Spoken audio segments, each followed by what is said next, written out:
চার প্রকার মানুষকে কিন্তু আপনাকে ক্ষমা করতে হবে। চার প্রকার মানুষকে যদি আপনি ক্ষমা না করেন, তা আপনি বিপদে পড়ে যাবেন। কেমন বিপদ? মানসিক বিপদ, শারীরিক বিপদ, দৈহিক বিপদ এবং সার্বিকভাবে আপনি কিন্তু একটা অশান্তির অনলে কিন্তু জ্বলে পুড়ে ছারখার হতেই থাকবেন। তুষের আগুন যেমন জ্বল করে জ্বলতেই থাকে, ঠিক তেমনিভাবেই আপনি ওই ব্যক্তিগুলোকে ক্ষমা না করলে এভাবে আপনি চলতে থাকবেন। সম্মানিত দর্শক ও শ্রোতা, ক্ষমা না করলে আপনার রোগ বেঁধে যায়। ক্ষমা না করলে আপনি চিল্লাচিল্লি করবেন, রাগ বেড়ে যাবে। ক্ষমা না করলে আপনি ভালোবাসতে পারবেন না কাউকে। ক্ষমা না করলে আপনার সম্পর্ক নষ্ট হয়ে যাবে। আপনি ভীষণ অস্বস্তিতে থাকবেন যদি ক্ষমা না করতে পারেন।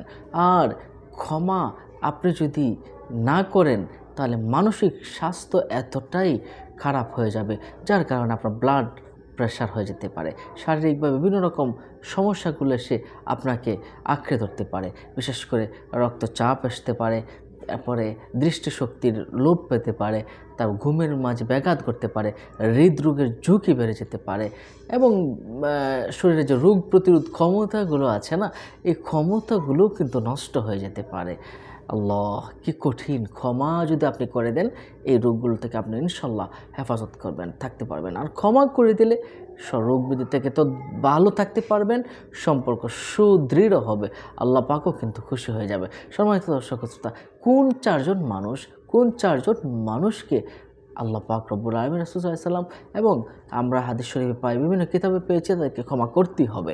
এর এক নাম্বার হচ্ছে মা এবং বাবা। মা বাবার স্থান আল্লাহ এবং তার রাসূলের পরের স্থানেই। যে মা বাবাকে রাজি খুশি রাখলো, সে আল্লাহকে খুশি করলো। রিদাল রব্বি রিদাল ওয়ালিদাইন। মা বাবার সন্তুষ্টি আল্লাহর সন্তুষ্টি। মা বাবা অনেক খারাপ করতেও পারে, আপনার সাথে অন্যায় আচরণ করতেও পারে। আপনার সাথে যদি অন্যায় করেও ফেলে, তারপর তাকে ক্ষমা করে দিন। সে তো মা বাবা, সে তো মা, আপনাকে কষ্ট করে লালন পালন করেছে, অন্যায় করতেই পারে। আপনি ক্ষমা করে দিন তাকে। ক্ষমা করে দিয়ে তার জন্য দোয়া করুন এবং মন থেকে ভুলে যান, দেখবেন অনেক শান্তি পাবেন। আল্লাহ পাক আপনাকে অঢেল কিছু দান করবেন। মা বাবা হয়তো আপনাকে ঠকিয়েছে, কিন্তু আপনাকে আল্লাহ পাক অন্য দিক দিয়ে কী পরিমাণ যে দেবেন কল্পনাও করতে পারবেন না। শুধুমাত্র আল্লাহ খুশি হয়ে এটা হতে পারে। সম্মানিত দর্শক শ্রোতা, এছাড়াও আপনি সাবেক প্রিয়জন আছে এবং কি আপনার স্ত্রী, আপনার সন্তানাদি, আপনার আত্মীয় স্বজনের ভিতরে যারা আপনার সাথে বিশ্বাসঘাতকতা করেছে, তাদেরকে আপনি ক্ষমা করে দিন, তাদের ক্ষমা করে দিন। দেখবেন মনের ভিতরে এক প্রশান্তি কাজ করছে। আপনি কারো প্রতি বিদ্বেষ স্থাপন করবেন না, রাখবেন না। আপনার স্ত্রী ভুল করে ফেলেছে, ক্ষমা করে দেওয়ার চেষ্টা করুন। আপনার সন্তান ভুল করে ফেলেছে, ক্ষমা করে দেওয়ার চেষ্টা করুন। আর তিন নাম্বার যে বিষয়টা বলবো, যে আপনাকে কষ্ট দিয়েছে, দুঃখ দিয়েছে, কষ্ট দুঃখের ভিতরে ফেলে রেখেছিল, ওই মানুষটা দেখলে আপনার গা শিরশির করে ওঠে, সে তো আমাকে অনেক কষ্ট দিয়েছিল, সে তো আমাকে অনেক দুঃখ দিয়েছে, যাক না, আল্লাহ আমি তাকে ক্ষমা করে দিলাম। এইটুকু যদি মনের ভিতরে রাখতে পারেন, ইনশাআল্লাহ আপনি দেখবেন অনেক শান্তি পাবেন, অনেক ভালো থাকবেন। পৃথিবীতে আল্লাহ পাক আপনার মর্যাদাকে বাড়িয়ে দিবেন, আপনাকে অনেক শান্তি আল্লাহ পাক দান করবেন ইনশাআল্লাহ।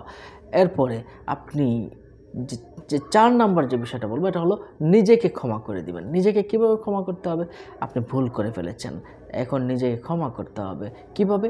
এই ভুল আর জীবনেও আর কখনো করব না। আল্লাহ, আমি এই ভুল থেকে ক্ষমা চাচ্ছি, আমি আর কখনো এই ভুল করতে চাই না। এই ভুল থেকে যদি আপনি বেরিয়ে আসতে পারেন, ইনশাআল্লাহ আল্লাহ সুবহানাহু ওয়া তাআলা আপনাকেও ক্ষমা করবেন, আপনি নিজেও নিজেকে ক্ষমা করে দিতে পারবেন। নিজে ক্ষমা করে দিয়ে যদি নিজেকে শুধরিয়ে নিতে পারেন, তাহলে এটার মাঝেই রয়েছে মঙ্গল। সুতরাং চারটা বিষয়: এক, মা বাবাকে ক্ষমা করতে হবে; দুই নাম্বার, আপনজন, স্ত্রী, পরিবার, পরিজন ক্ষমা করতে হবে; এরপরে আপনাকে যারা কষ্ট দিয়েছে তাদেরকে ক্ষমা করতে হবে; এরপরে যারা আপনার নিজেকে কিন্তু ক্ষমা করতে হবে। এই চারটা বিষয় কিন্তু আপনাকে মনে রাখতে হবে, মনের ভিতরে ঢুকিয়ে রাখুন। আল্লাহ আমাকে ভালো রাখুন, ক্ষমার মহৎ গুণগুলো আমাদের ভিতরে দান করুন, আমিন।